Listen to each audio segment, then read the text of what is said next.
Before we start, just a quick reminder to hit that subscribe button. Only 2% are subscribed. At 1,000 subscribers, I'll be posting a special video. I hit decline before I even saw her full name.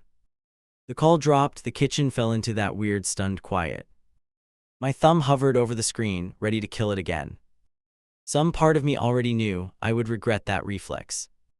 I'm Emily, I'm 32, and I was the one who cut off a dying woman.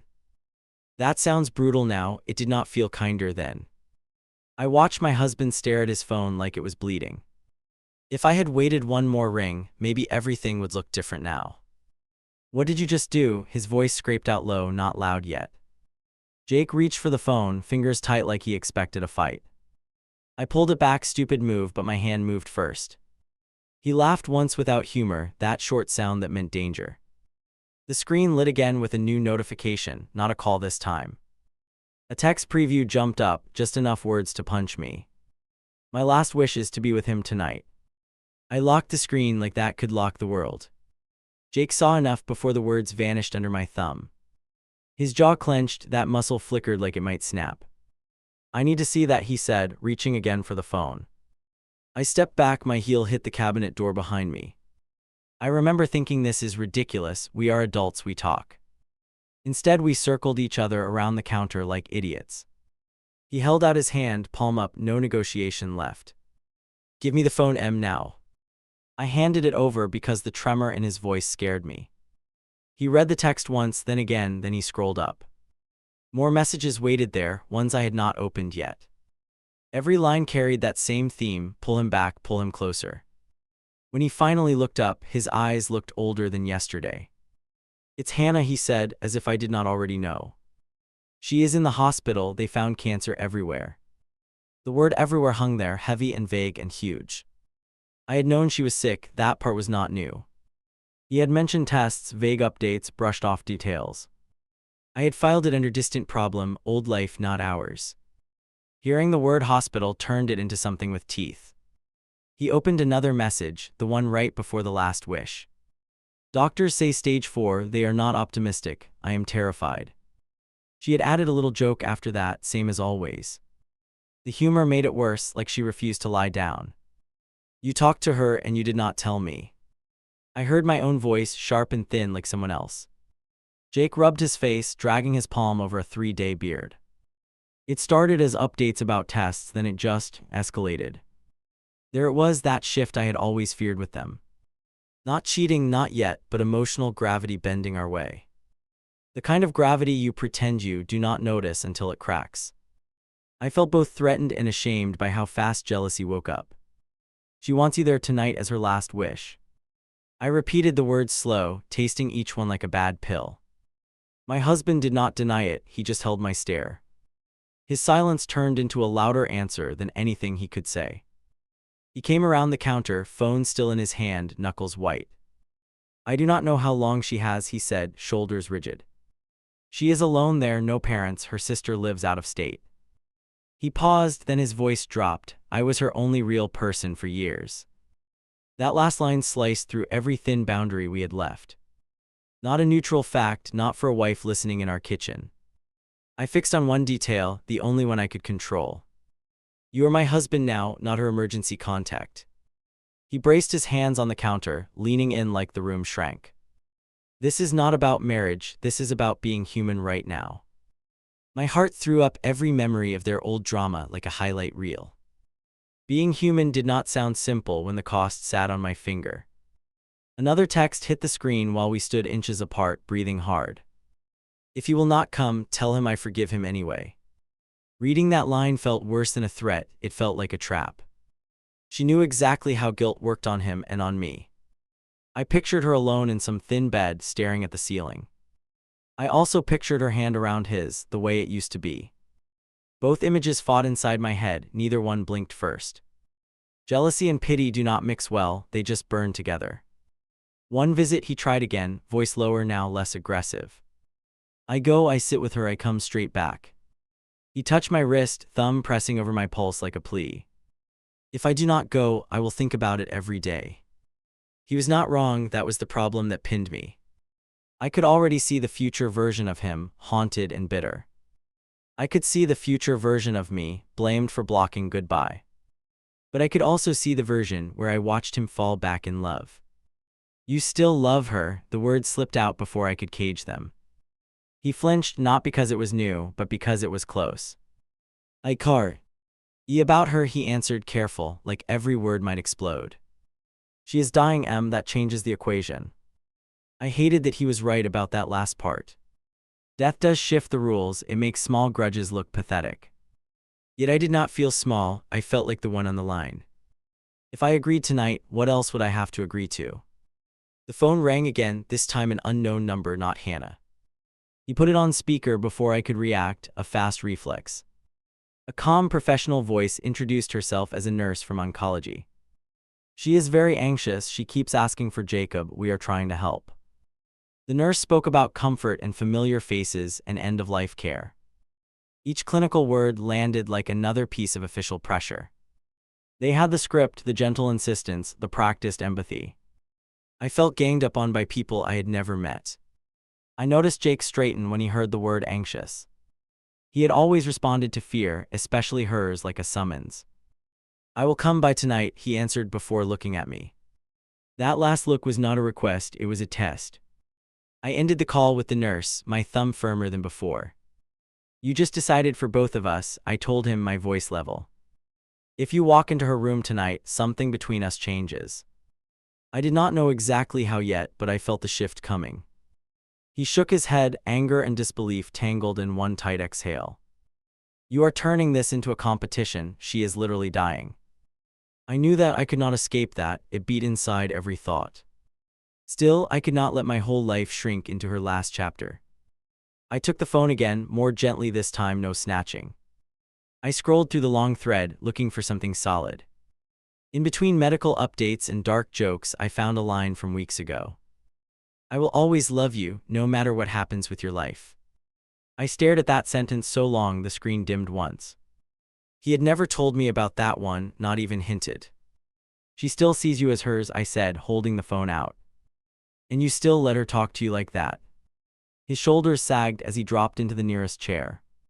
For the first time that night, he looked less like my opponent. He looked like someone drowning between two realities, neither safe. I realized then that whatever choice we made, something would go under. I should have told you, he admitted, the words rough and uneven. I did not want to start a fight over someone who might die. He rubbed his eyes hard, like he could erase the whole situation. That sounds horrible out loud, but that is what I did. There was a part of me that wanted to comfort him. Another part wanted to throw the phone against the wall and walk out. Both instincts fought, neither walked away with a clean win. I stayed standing because sitting felt too much like surrender. We need rules before you go anywhere near her again. The word again tasted bitter, like I was already late to this. 1 hour, no overnights, no staying past visiting time. I heard my own voice slip into negotiation mode, hating every syllable. He nodded quickly, too quickly, relief flooding across his features. Okay, 1 hour, I can work with that. He took my hand this time, not my wrist grip steady.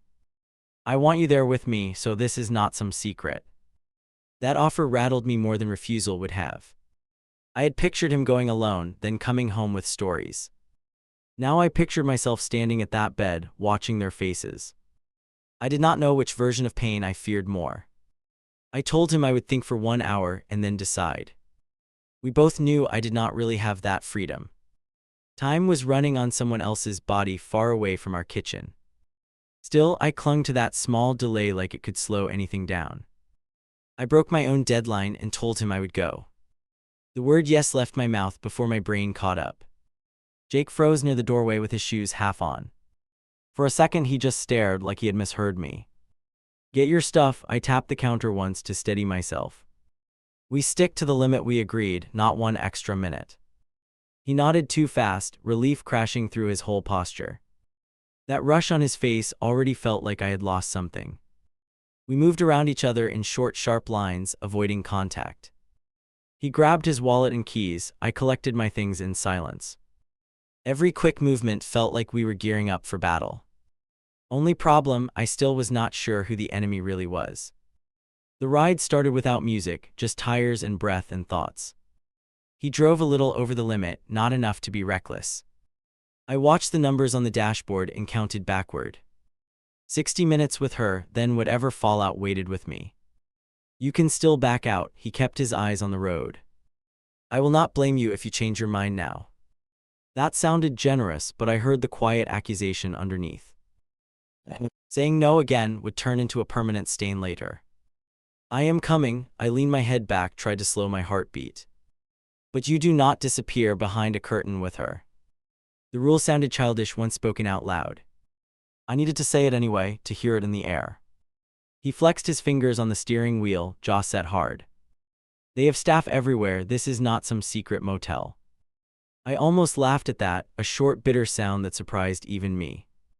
Hospitals hold more affairs than hotels, we both knew that already. We pulled into the garage, and the building rose ahead of us. I did not study windows or signs, I focused on doors. Entrance, exit, pathways where he could walk in without me. I tracked them the way other people track emergency routes. Inside, a clerk asked for her full name and his relation. His voice did not tremble on the word he chose for that box. I handed over my ID when the clerk glanced at me. Wife, I said, and felt that label burn down my throat. The elevator ride felt short and long in the same breath. Nobody talked, some people checked their phones, one man cried quietly. I watched floors blink by and pictured her on one of them. Every level felt like another chance to turn around and leave. A nurse waited near the station with a clipboard against her chest. Jacob, she called out, and his shoulders straightened at once. Her eyes flicked to me, quick measurement, then back to him. She has been asking for you since early morning. I checked my watch without meaning to, an anxious reflex. My countdown started when we walked into that wing. 60 minutes of whatever waited behind her door. After that, we were supposed to belong to our own life again. The nurse led us down the hallway, talking as we moved. Her meds keep the pain under control, but she is alert. She gets agitated when she feels ignored, familiar people help. Each phrase felt rehearsed, but the pressure behind them did not. Outside the room, Jake stopped and blew out a tight breath.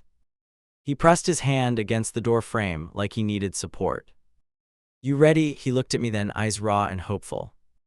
I nodded, even though nothing about me felt ready. He went in first and I followed 2 steps behind.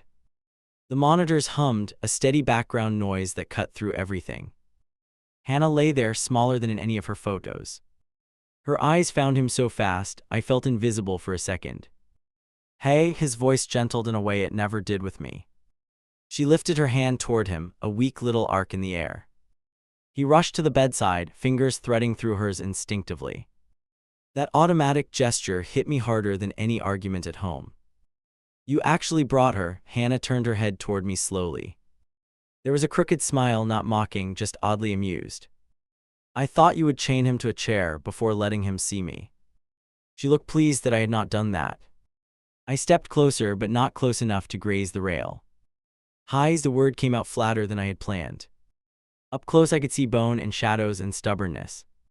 I hated that part of me admired how unafraid she looked.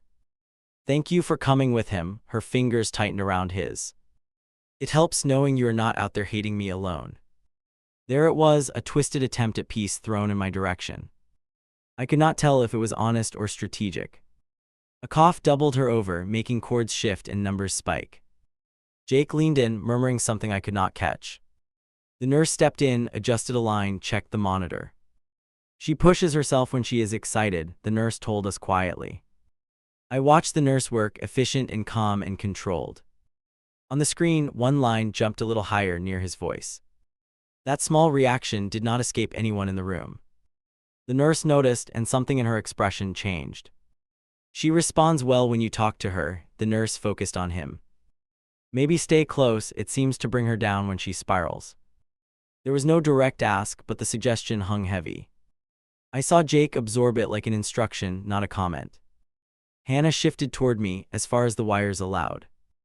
I know this is weird, her breathing sounded labored but steady. I did not expect my last months to look like this triangle. She glanced at our joined presence, half apology, half ownership. I felt heat rise up my neck, a physical flush of anger. Then why drag him back in? The question slipped out unpolished. You could have chosen anyone to lean on right now. I instantly knew that was foolish because she already had. Her gaze sharpened even through the exhaustion and the drugs. You know he is not just anyone for me, no accusation, just fact. If you were in my place, who would you text first? That answer sat in the space between us, obvious and ugly. Jake let go of her hand for the first time since we arrived. He stepped back a little, as if torn between two fires. Can we not fight in here? His voice cracked the air. He looked more scared than angry, which scared me more. The nurse returned with a chart and a carefully neutral smile. We are adjusting her treatment plan, focusing on comfort now. Family presence can make a big difference in those last stretches. The word family dropped like a stone between my ribs. I watched her writing fast, precise strokes that listed our roles. She asked for emergency contacts, and every eye turned to us. Hannah answered before anyone else could speak.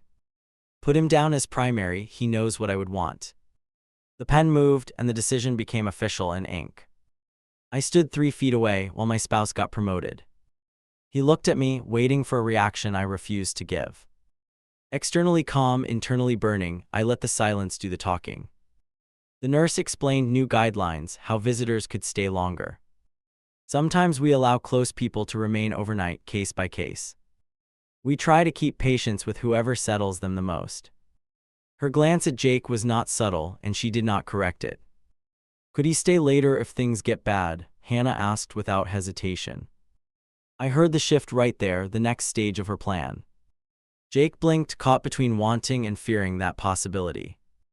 I tightened my grip on the bed rail, metal biting into my palm. We review daily based on need and behavior, the nurse kept it vague. If he is present, it helps us monitor her anxiety and pain. You two can discuss what you are comfortable with tonight. She pointed that last part at us like homework we had not requested. I knew then that our 60-minute ceiling would be tested soon. This visit was not the end of anything, just the opening move. They were already picturing him in that chair for many nights.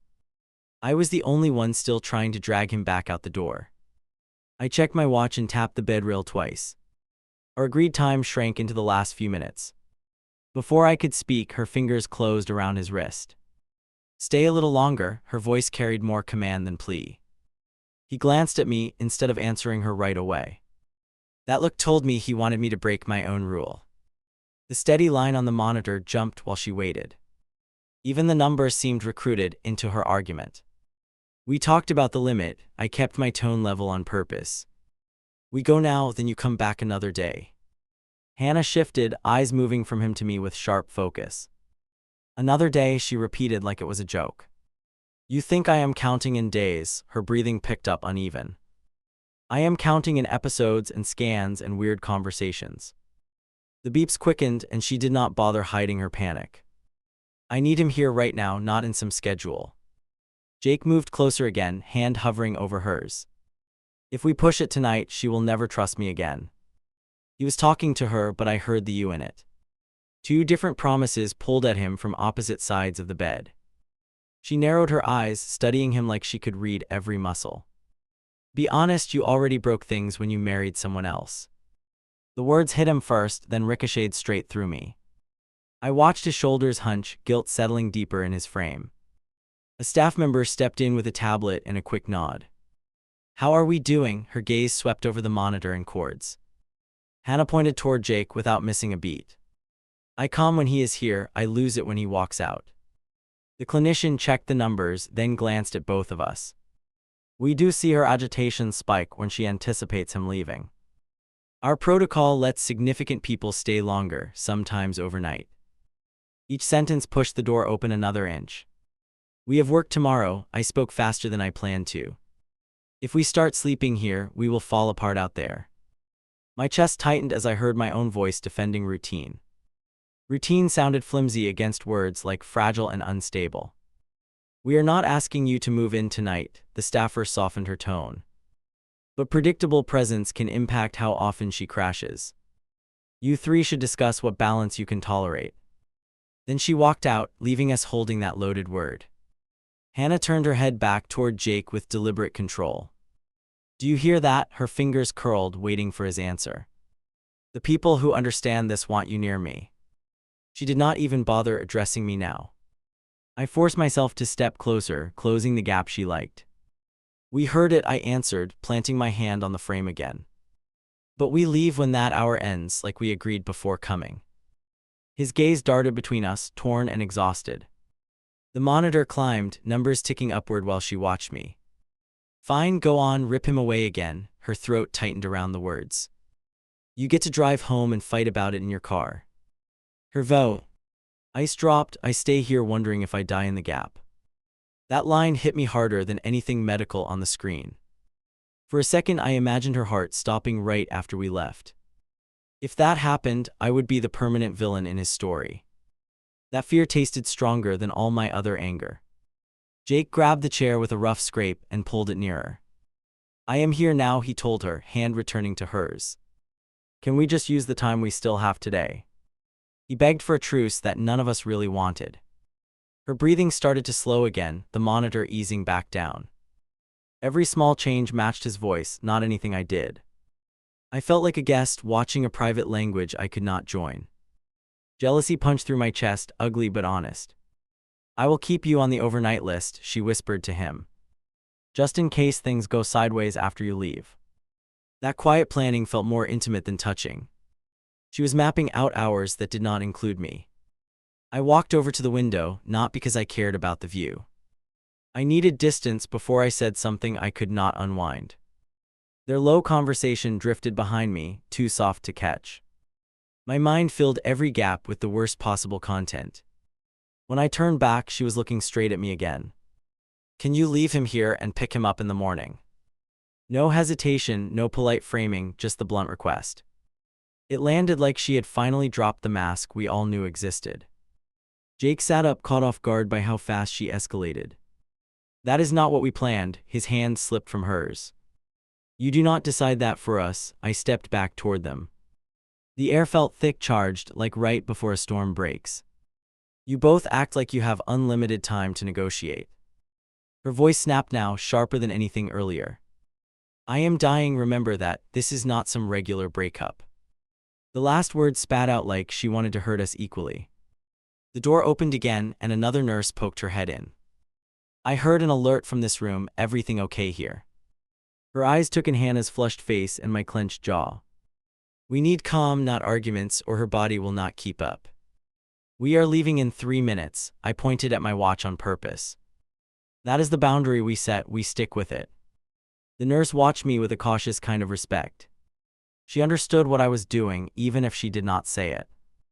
If they go, I spiral, Hannah muttered, turning toward the pillows. Then you give me drugs that knock me out for hours. There was accusation in that, but also raw fear. She used her vulnerability like a sharp tool. The nurse crossed to the monitor, adjusting a control with slow care. We can offer medication to help with the distress after they leave. It is not the same as having him here, but it might balance things. She aimed that explanation at Hannah, not at us. I held my ground because any crack now would become a pattern. If you need that, you can take it after we go. The words sounded cold, even in my own ears. Sometimes survival feels cold, that does not make it wrong. Jake rose from the chair, finally aligning with the decision.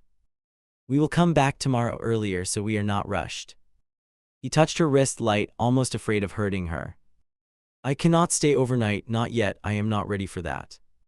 The way her face fell almost undid me right there.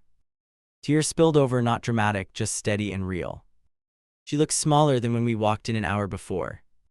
For a moment, I instinctively wanted to cross over and hold her. Instead, I put my hand on his shoulder and gave a slight squeeze. It looked supportive to anyone watching, but it was a reminder. We were still a unit, even if that bond was wobbling.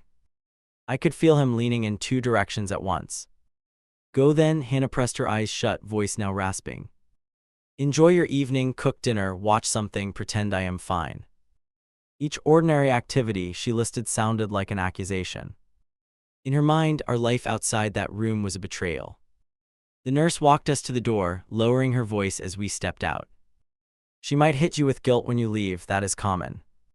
Do not let every comment dictate what is reasonable for you. Her tone carried experience and also a warning for later. As soon as the door closed, Jake let out a harsh breath. What if she crashes right after we step away? His hands shook while he tried to slide them into his pockets. Fear looked different on him than frustration, and much worse. If that happens, you were still there today. I kept walking. You did not abandon her, you just did not sleep on that floor. I needed him to hear that distinction before we reached the elevator. If I lost that framing, the whole story would change in his head. On the ride down, he leaned back against the wall and stared up. We should have asked more questions about what they expect from me. I could tell he was already trying to measure future obligations. There is no clean equation when the variable is someone's final stretch. We reached the parking area and the quiet between us turned heavy. He unlocked the car, then stalled with his hand on the door handle. You know she is going to text all night after this. He delivered it less as a prediction and more as a plea. In that case, we mute notifications and answer in the morning. My voice sounded harsher than I felt in that moment. Inside, I knew I would probably read every single thing. Boundary and obsession rarely line up the way you promise. During the drive, he kept checking his screen at every red light. 2 messages arrived before we even reached the freeway ramp. The previews showed fragments too short to ignore. Hurt alone thought you cared. Put it face down, I pointed at the console between us. You cannot keep reacting to every buzz tonight. His jaw flexed, but he did as I asked. The silence that followed felt almost louder than the alerts. When we got home, he headed straight for the bathroom. I heard water run loud enough to drown out incoming texts. While he hid in there, the phone lit up again and again.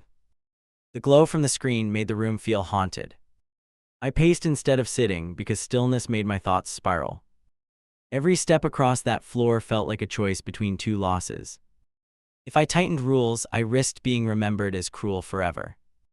If I loosened them, I might watch my marriage slowly erode. He came out with damp hair, face washed, eyes reddened at the edges. I am going back tomorrow, no matter what we decide tonight. The sentence sounded like a line drawn for himself, not me. Her sickness had become his mission, with or without my sign-off. You can visit, but we hold the line on nights. I repeated it clearly, so there was no room for twisting later. If you ever sleep there, you do it as her partner, not mine. That reality hung between us, heavy and unspoken. He paused, hand on the bedroom door frame, and looked back at me. Do you honestly think this is about romance at this point? He sounded tired, frayed, but still defensive of his intent. Grief and old love bleed into each other in ways nobody admits. It does not matter what you call it, I leaned against the wall. What matters is where you put your body when she is frightened. That choice tells both of us what role you're playing. I watched the meaning settle across his features. He ended up on the couch that night without either of us suggesting it. Not out of dramatic protest, more like quiet separation. I heard him turning over for hours while the phone vibrated nearby. Neither of us reached for it, though we both listened. Somewhere after midnight, a new sound cut through the room. This time it was not a text, but an incoming call. The hospital number flashed across the screen, steady and undeniable. My stomach dropped before I even picked it up. I grabbed the phone on the second ring before it woke him. The hospital number glared back at me, steady and cold. My throat tightened so fast I barely got the hello out. A new nurse answered, brisk voice, straight to the point. She is struggling more than earlier, asking for Jacob nonstop. Paper rustled on the other end, like someone flipping through notes. Her breathing became unstable, we managed it, but she is frightened. Then the part that punched through everything, she keeps saying she might not make it till morning. I stared across the dark room toward the couch where he slept. He had thrown one arm over his face, body curled, phone nearby. I will wake him, we will see what we can do. The nurse did not push, but I heard urgency under every word. Just so you know, she requested him listed as B. Bedside support. That phrase felt like some official stamp I had not agreed to. If he comes in tonight, we can discuss what that means long term. The call ended, leaving my ear buzzing and my chest hot. I crossed the room and nudged his shoulder harder than necessary. Get up, they called, she is having a rough night. He jerked awake, blinking fast, hands searching instinctively for the phone. The second he saw the screen, he swung his legs to the floor. What happened? He was already reaching for his jeans, no hesitation. I repeated the main parts, trimmed down, no extra details. Breathing issues, they stabilized her, she is scared and wants you. I left out the bedside support phrase for maybe 10 seconds. He paused with his shirt half on when I mentioned the last part. She thinks she might not make it, his voice dropped on that line. I watched his shoulders sag, then pull back together again. We have to go now, not in the morning. I know, the agreement tasted like sand on my tongue. We go, but we are not moving in there tonight. I felt ridiculous saying it with death in the sentence. Fear does not cancel boundaries, it just makes them shakier. On the drive back, the roads felt emptier than our first trip. He kept one hand on the wheel, the other clenched in his lap. Maybe they are exaggerating to get me more involved. He said it like a question, begging fate to agree. They did not sound like they were selling anything. I watched his profile, the hard lines that had not been there last year. If this keeps happening, you need a plan you can actually live with. That word life hit both of us at once. He exhaled sharply, a short, frustrated burst into the quiet car. What kind of person does not go when someone might die tonight? The way he framed it left me already on the wrong side. The guilt started working before we even hit the off-ramp. Inside the lobby, the overnight staff moved with efficient speed. Different faces now, same clip pace, same controlled concern. A clerk waved us through after checking his name on a screen. Hurry up, respiratory flagged her chart an hour ago. We reached the unit faster than earlier, walking in a near jog. The air felt colder now, enough to raise goosebumps on my arms. A nurse met us halfway down the corridor with a tight expression. She has been asking if you were coming every few minutes. This one did not bother with small talk or cushioned phrases. She had an episode with her lungs, we adjusted medications quickly. She is stable at the moment, but very aware something changed. Her eyes moved to me, she is also fixated on not being alone. That last observation landed on my side of the line. Not just about him, about the whole arrangement around her bed. I am here too, I answered, not sure who I was convincing. The nurse nodded, non-committal, then turned toward the doorway. Before we went in, she stopped and lowered her voice a notch. Her doctor is on the floor, wants to talk with you after. There are some questions about how far we push interventions. I heard it exactly how she meant it, endgame logistics. Inside the room, the sounds were louder than afternoon. Not just machines, but small strained noises from the bed. Hannah gripped the blanket with both hands, knuckles rigid. When she saw him, the tension shifted like someone flipped a switch. You came, her chest rose in quick, shallow pulls. I thought you decided you were done with this already. He reached the side of the bed in 3 steps, no hesitation. He caught her hand, and her fingers wrapped around his like a clamp. I was asleep, he leaned close enough for her to focus. We drove straight here as soon as they called us. The word us caught her attention, and her gaze slid toward me. Her eyes were glassy, but the calculation still showed. You brought her again, there was something almost impressed in it. You really must want me supervised, her mouth twisted at the corner. I moved closer, refusing to stand back like furniture. If we are talking last nights, I am not watching from home. She let out a single rough laugh, then winced at the effort.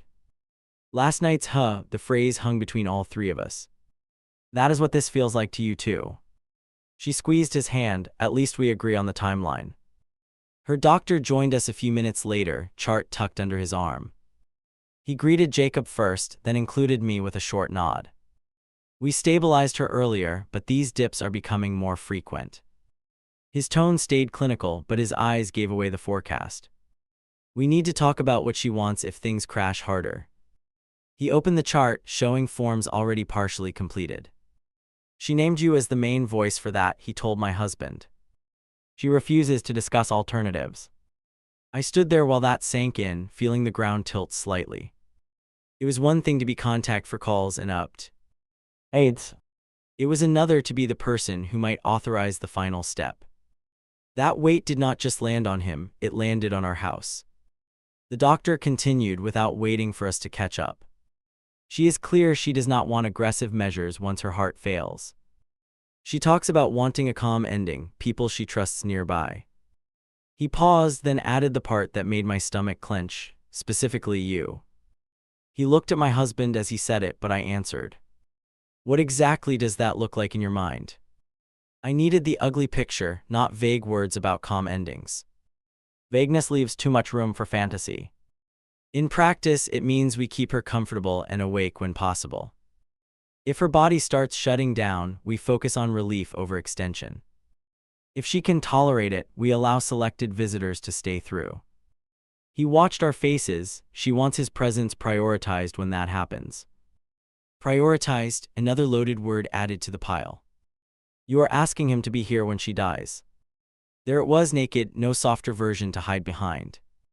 The doctor did not flinch, which somehow made it worse. If her trajectory continues, that moment may not be far off. We cannot predict exact timing, but we see where this is going. Preparing now helps avoid chaos when things turn quickly. In other words, make your choices before the alarms start. I glanced at Hannah, who watched all this with sharp curiosity.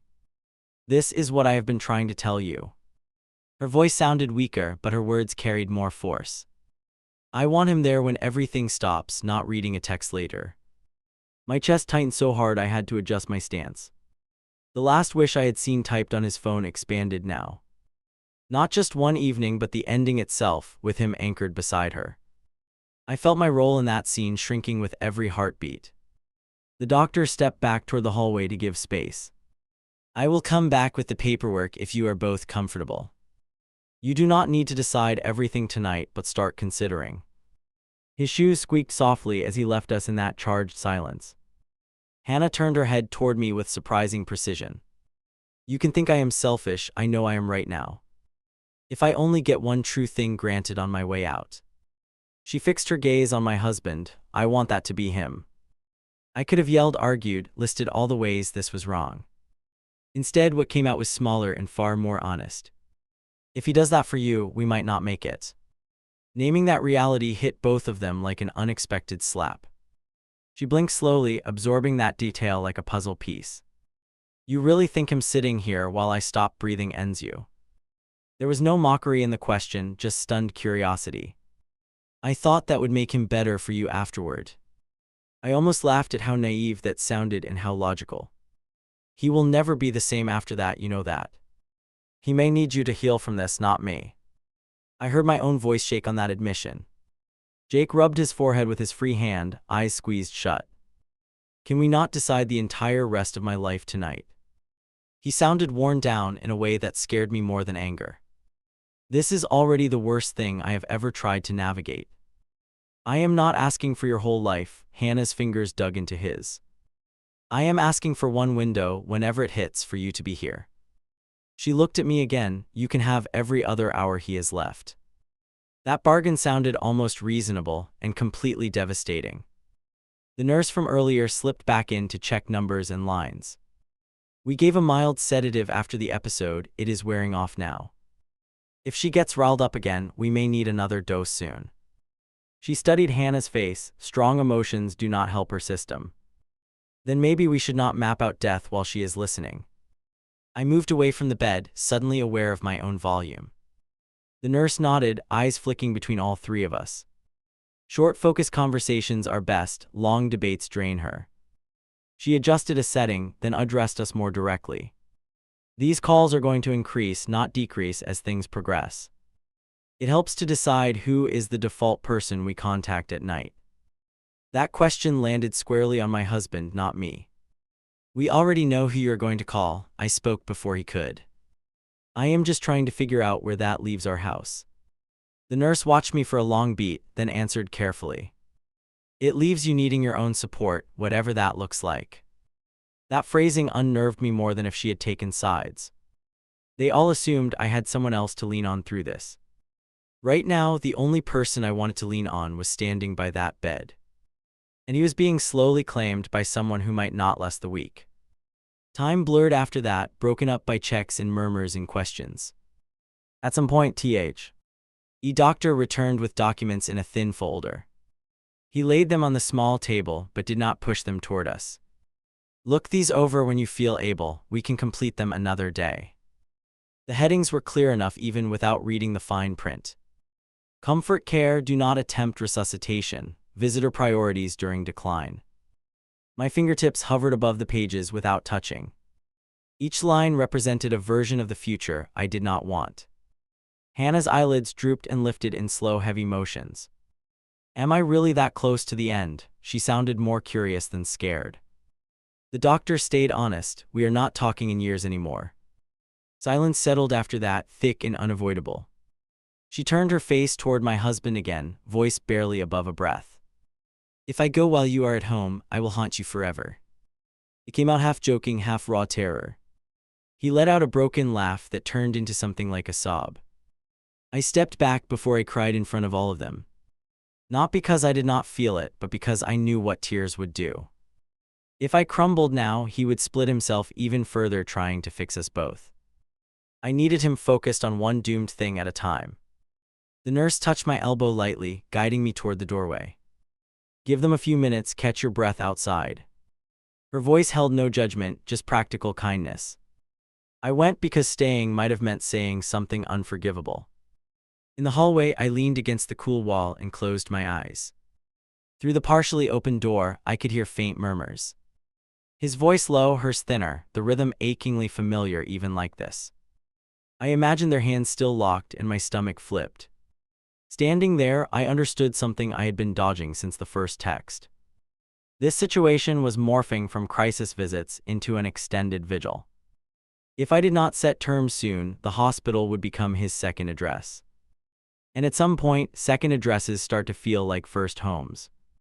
When I stepped back in, they both looked up at once. Hannah's lashes were damp, but her gaze was sharp. I told him what I want if they call in the middle of the night again. Her eyes stayed on me. I want you to hear it too. My chest tightened, but I nodded for her to go on. I want him here beside me, no matter what day it is. If they warn us that it is close, I want him to stay through it. Then the knife, I am asking you to let that happen.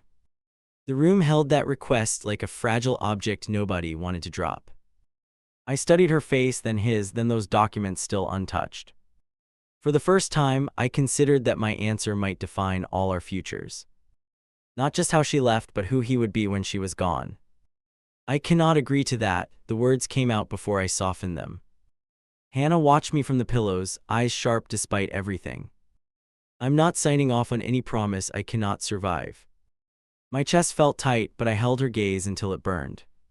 So you want him breaking on the sidewalk instead? Her lips barely moved. He will crumble either way, you just get to pick the room. She shifted toward Jacob again, ignoring the tremor in her arm. Do you really want the last sight of me to be a missed call? He rubbed his face hard, fingers dragging down with frustration. Both of you are talking like this is scheduled on a calendar. His voice roughened. We do not even know if it is tonight or next month. That tiny word "if" still clung to him like hope. I pointed at the folder near the bed without touching it. Your team thinks the window is closing, or they would not bring this now. I looked between them. If we act like we have seasons left, we lie. My honesty tasted bitter, but nobody argued with the timeline. I am not asking you to open your marriage to me. Hannah let go of his hand long enough to swipe at her eyes. I am asking you to let him do one thing he will never forgive himself for skipping. She turned toward him again. You know that is true. The nurse checked the monitor, made a quick adjustment, then glanced up. You both can step out and talk. We will keep an eye on her. The way she said both made it clear she meant us, not Hannah. I nodded because staying in that room any longer would snap something. We walked into the hallway without speaking, doors clicking softly behind us. Jacob leaned against the wall, shoulders sagging, eyes on the floor. I hate that she is right about part of this. He looked up. If they call and I stay home, that will sit inside me forever. So will this for me. I folded my arms, holding myself still. Watching you tuck yourself beside her bed while everything stops. I forced myself to say the rest. I do not know what part of you I get back after that. My voice wobbled, but I did not look away. He paced 3 short laps, palms pressed to his head. I do not want to be her husband again. That is not what this is. I just cannot handle the idea of strangers surrounding her while she goes out. He stopped moving, and yes, I know how that sounds. It sounds like love from a different decade still breathing. I did not throw it at him, I placed it carefully. I am not pretending that feeling died just because we got married. Saying it out loud cut, but also cleared the fog between us. A social worker approached with a small badge and a calm expression. I heard you met with the doctor about goals of care. She motioned toward a tiny office down the hall. Do you want a space to talk through what that means for you too? We followed because every decision already felt larger than the hallway. Inside, she sat across from us, hands loosely folded. I know you are dealing with huge emotional pressure from every side. Her eyes moved from Jacob to me with even a tension. I want to hear what each of you is afraid of if he stays during her final hours.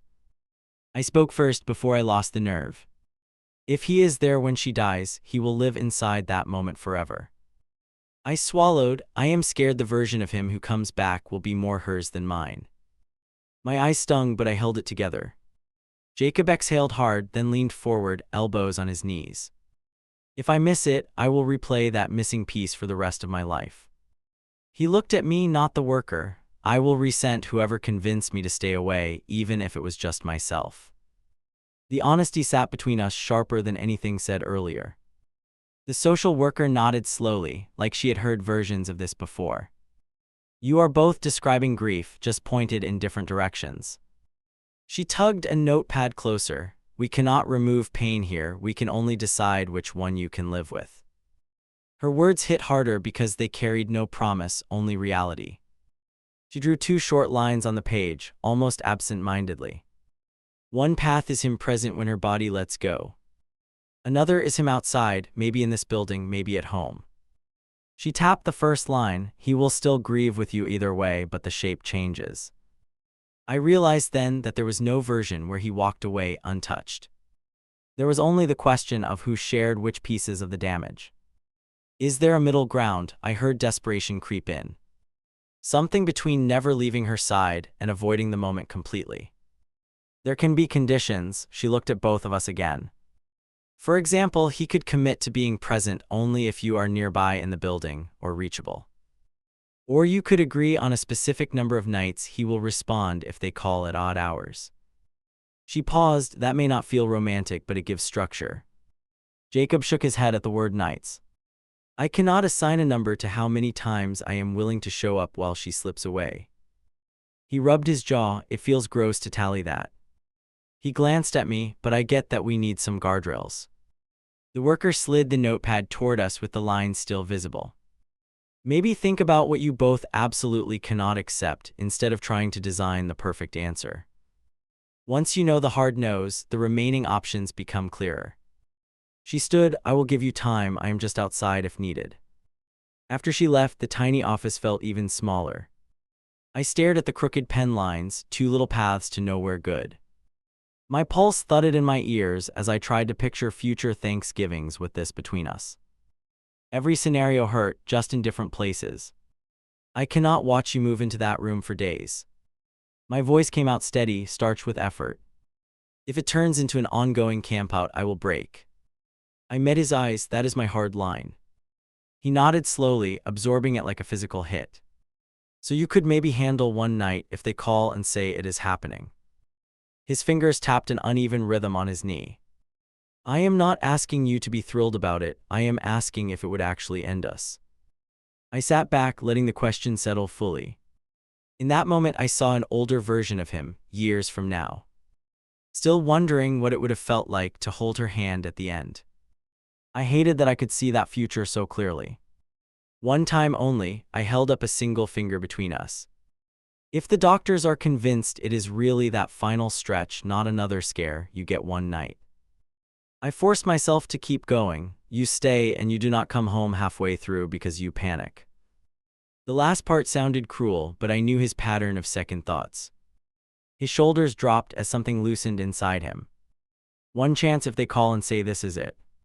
He swallowed. You realize that might mean I watch the exact second she goes quiet. He sounded both terrified and relieved. I know, my voice cracked on that, but I did not pull back. And you need to know that I will not pretend it is just another regular hospital visit. When you come home after that, we will have to rebuild from a different starting point. The weight of that truth settled over both of us. We went back to the room together, agreement still raw. Hannah looked up as we entered, eyes searching his first, then mine. Did you figure anything out, or are we still stuck at tug of war? Her fingers twitched toward Jacob, waiting for an answer. He stepped closer to the bed, but his hand did not reach hers yet. If your team calls and says this is really the last stretch, I will come. He took a breath. I will stay through it once. He glanced at me while he said it, making sure she knew I was part of that promise. Her face changed, a mix of victory and something softer. You mean that? The whisper held actual wonder, not manipulation. She let herself breathe a little deeper. I can live with that. The irony of that sentence did not escape any of us. I moved to the other side of the bed, feet a little unsteady. I am not promising 7 rehearsals before the final event. If they start ringing every night, you still have to come home. I needed her to hear that from my mouth with him present. She studied me for a long, quiet moment. You are stronger than I expected when I texted him again. A faint smile tugged at her mouth. I imagined someone who would slam doors and ban him from this place. She glanced at Jacob. You married above your usual chaos level. The compliment landed sideways, half sting, half truce. I am not doing this because I am noble. I leaned closer. I am doing it because I know exactly how he would look at me if I slammed that door. I held her gaze, and because I know you would haunt that look. A nurse stopped by with the clipboard from earlier, eyebrows raised. Were you able to discuss the future instructions? She placed a pen near the forms, then waited without comment. The room felt like it narrowed around that small plastic barrel. Jacob picked up the pen first, hand shaking just slightly. He signed where the doctor had flagged, lips pressed thin. When he reached the section about who should be notified when decline worsened, he hesitated. Then he wrote his own name again and added mine just beneath. The nurse glanced down, catching that addition. It helps to have more than one contact. We appreciate that. She tucked the papers away. We will respect her choices while also keeping you both updated. Her tone made it sound like a partnership, not a surrender. After she left, Hannah watched where the folder disappeared. So that is it, huh? It is official now. She looked oddly peaceful for a second. I thought I would feel more panic once it was written. Instead, her shoulders eased, like some internal fight had ended. Jacob reached for her hand then, instinct finally winning. I am not hoping for that call, you understand that. I just will not run from it if it comes. His thumb traced small tracks over the back of her hand. She squeezed back, grip surprisingly firm. I know you are not hoping for it, I am not either. But I am weirdly less afraid of the moment itself now. She turned toward me. The part I was scared of most was being left with strangers. I felt something inside me tilt, not break, not yet. It was the first time she had admitted fear without sugar-coating it. For a second, she did not sound like the ex or the threat, just a person facing a cliff. That crack in her armor did something to my anger. Then we do this exactly once, and you do not drag him through extended rehearsals. My tone went firm again, anchored by that condition. You do not pull the fire alarm every time you feel lonely at midnight. It was blunt, but she nodded. I will know when it is different. She looked down at her chest. My body already feels like it is giving me hints. A small shiver ran through her. There is a heaviness now that was not here last week. That sentence stayed with me long after that day. We left later with the new plan buzzing in both our heads. In the elevator, Jacob leaned his forehead against the wall. Thank you for not forcing me to choose between watching her go and staying your perfect husband. His voice sounded raw, scraped thin. I did force you to choose. I watched the numbers drop. I just picked a version where we both get scarred instead of only one of us. I slipped my hand into his. If this ruins us, at least I will know I did not ruin you alone. That was not comfort, but it was the only honest thing I had. Over the next few days, the calls came more often, but different in tone. Updates, adjustments, warnings about her declining appetite and rising fatigue. Each time we went, I watched him more than I watched her. I could see him slowly aligning himself with that one future nigh. And under all of it, like a low, constant hum, I waited for the call that would cash in the promise I had just helped him make. I answered before the second vibration finished rattling the nightstand. An unfamiliar nurse spoke my name, voice low and steady. Her breathing is changing, rhythm is irregular. We think this is progression. Then the sentence that froze my spine: if he wants to honor her wishes, he should come now. I sat up too fast, vision swimming, heart pounding in my ears. Are we talking hours or are we talking minutes? We cannot promise, but it feels close. Paper rustled on her end. She is still conscious. She keeps asking for him. She knows what this means. I looked across the dark room toward the couch. Jacob slept on his side, one arm across his chest. The phone light glowed against my palm, waiting for my next move. This was the exact moment I had agreed to and feared. I crossed the room and knelt beside him, shaking his shoulder. He startled awake, eyes wide, already scanning for the phone. It's them, my voice cracked, and that was enough. He was upright in one motion, ready before I finished breathing. Is it time? His hands were already grabbing for his clothes. I nodded once, throat too tight for long sentences. They think it is different from the other nights, they sounded certain. He closed his eyes for a second, then opened them sharper. I go. He shoved his legs into his jeans, movements clipped. He reached for his shoes, then paused, looking straight at me. Are you coming this time, or do I do this alone? The question carried more layers than he probably intended. I will drive you. I am not letting you ride there shaking. I stood and grabbed my own stuff with clumsy hands. But I am not sure I can stand in that room when it happens. That was the closest I had to truth in that moment. The ride was shorter than any earlier trip, or maybe it just felt that way. Nobody spoke for the first few miles, the silence thick. At the first red light, he pressed his fist to his mouth. If there is a way to mess this up, I know I will find it. You already did the hardest part by answering tonight. I kept my eyes on the road, hands stiff on the wheel.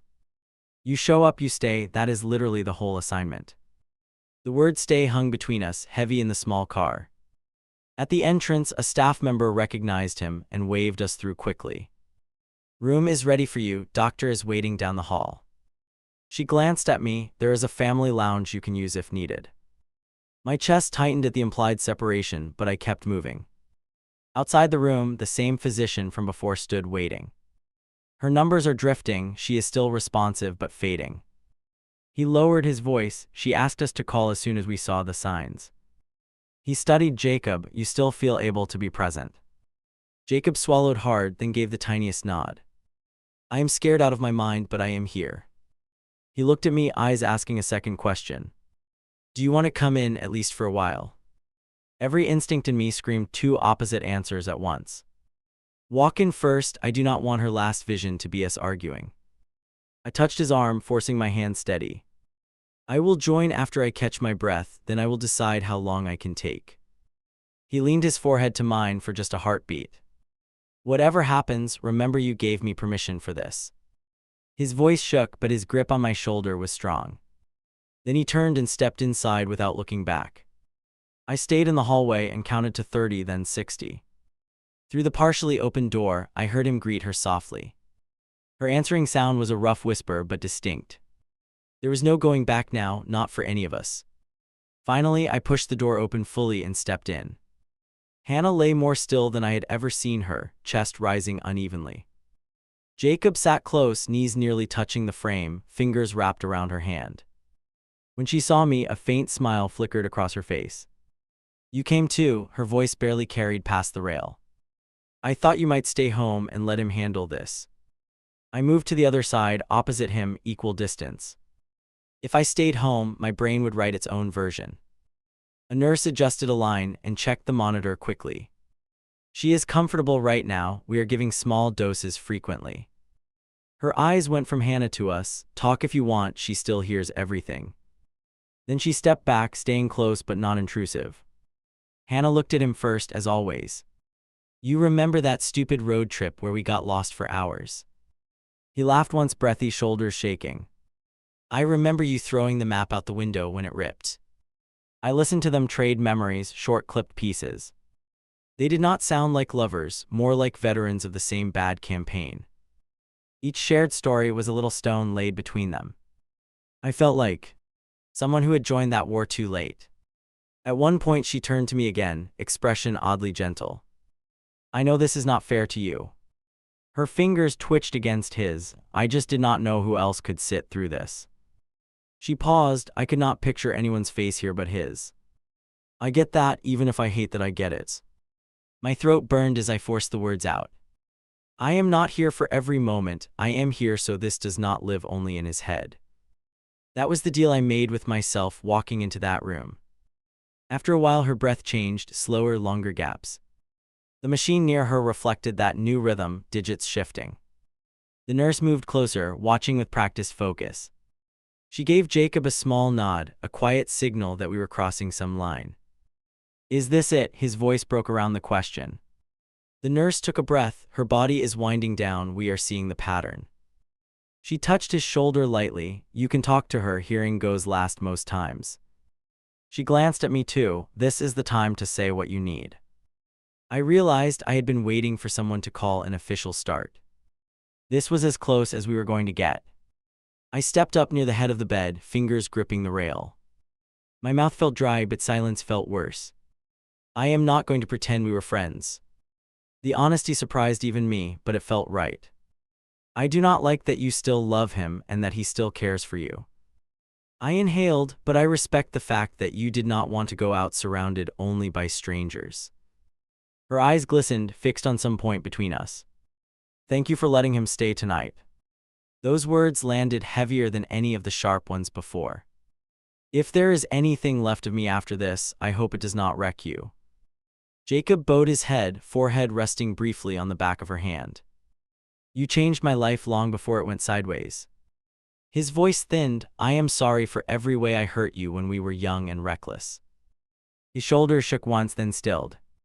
I forgave you a long time ago. Her lips barely moved, but the sound came. I just never stopped wanting you around, even when I should have. She turned her gaze toward me again. Try not to hate him for being here. He is only doing what I asked. Her chest hitched on that last word. The nurse adjusted a dial, then glanced at the clock. We are seeing more spacing between breaths now. Her tone softened. I will stay, but I will not interrupt unless you ask. Jacob gripped the rail with his free hand, knuckles pale. I could feel the room shifting into something irreversible. I am stepping out before the very end. The words surprised me but felt right. If I watch the last second, that picture will bury every other one. I rested my fingers briefly over Jacob's. You do not look away, I know you. His eyes met mine, wet and wild and grateful and terrified. Are you sure? The question hung there like one last escape hatch. I nodded once. This is your promise, not mine. I have kept my side already. Then I turned before my resolve crumbled. In the hallway my legs finally shook. I found a chair and sat hard, hands covering my face. Through the door I heard low murmurs, pauses, then longer silences.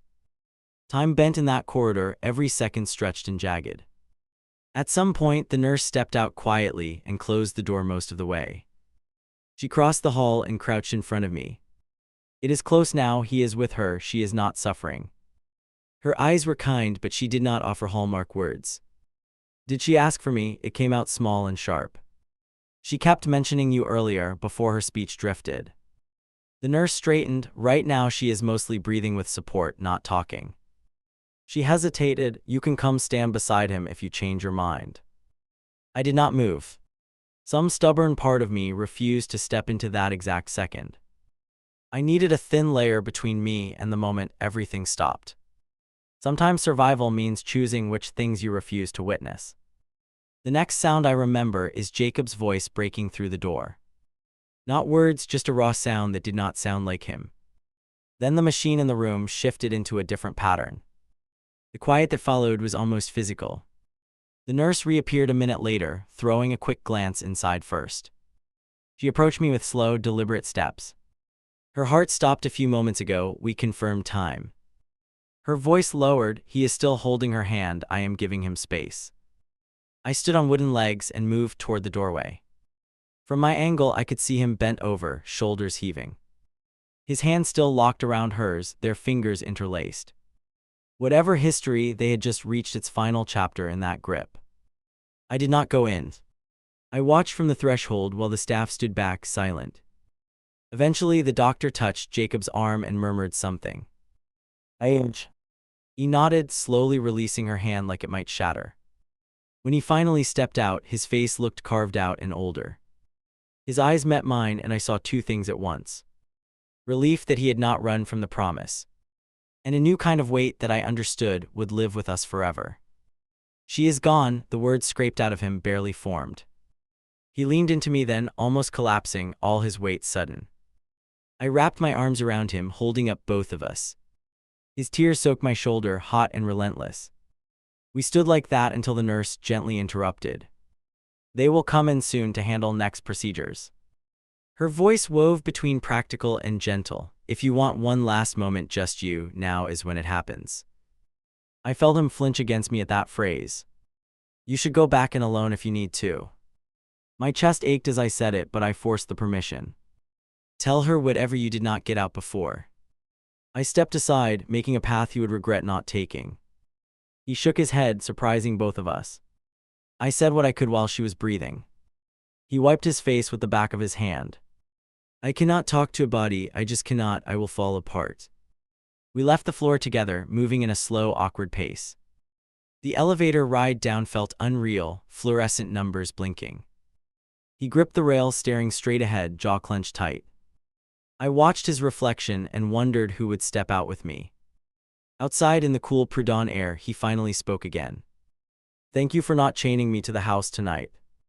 His voice was raw, scraped hollow. If you had, I would have hated you, even if I never said it. I nodded because we both already knew that. I will probably still hate parts of this, and maybe you sometimes. I stared at the empty street, but at least when that happens, I can remind myself I walked you to that room, not dragged you away from it. It was the only comfort available to either of us. The drive home blurred, interrupted by a few short calls. Hospital admin, her sister, some instructions about personal items. Each conversation felt surreal, like we were closing a file instead of a life. Through it all, Jacob stayed mostly silent, eyes distant. When we got inside, he dropped onto the couch without removing his shoes. He stared at nothing, hands hanging between his knees. I watched her chest stop moving, and then nothing happened for a second. He shuddered. I thought there would be some huge sign, but it was just silence. I sat across from him, not next to him, needing space to think. You did what you said you would, start there. I leaned forward. You did not run, you did not fake an excuse, you stayed until the end. That counted for more than either of us could process. He shook his head slowly, eyes still distant. I do not know how to come back from that. Every time I close my eyes, I am there again, holding someone who is half gone. He swallowed. I need you, but part of me is still in that room. There it was, the fracture I had feared and expected. I cannot compete with someone who just died in your arms.